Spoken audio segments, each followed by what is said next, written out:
एक गांव था, बहुत दूर, जहां कोई नहीं जाता। उसका नाम था सायों का गांव। अजीब नाम था, लेकिन उस गांव में एक राज छुपा था। गांव के ऊपर पहाड़ी पर एक पुराना हवेली था, सालों से खाली था। लोग कहते थे वह हवेली भूतिया है। कहानी थी एक औरत की, सफेद साड़ी वाली औरत। वो हवेली में रहती थी, उसकी मौत भी वहीं हुई थी। अब उसकी आत्मा उस हवेली में भटकती है। गांव वाले अजीब आवाजों की बात करते थे।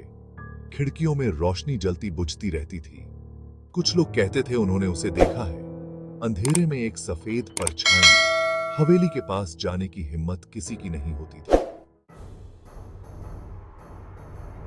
एक गर्मी के दिन 4 दोस्त उस गांव में आए, राज, सुरेश, विक्रम और अजय।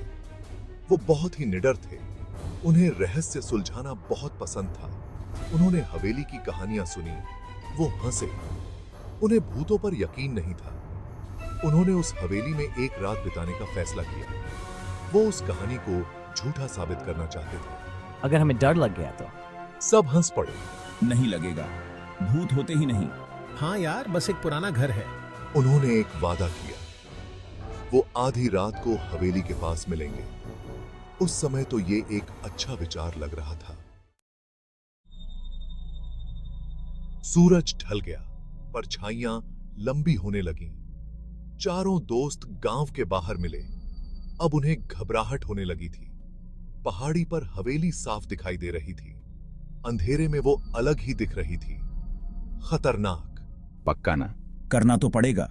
वो बहादुर बनने की कोशिश कर रहा था, लेकिन उसे भी डर लग रहा था। वो पहाड़ी चढ़ने लगे। हर कदम के साथ उनका डर बढ़ता गया।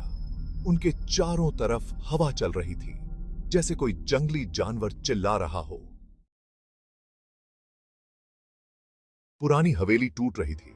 दरवाजा खड़खड़ाते हुए खुला। ऐसा लगा जैसे कोई मुंह खोलकर उन्हें निगलने वाला हो। अंदर अंधेरा था।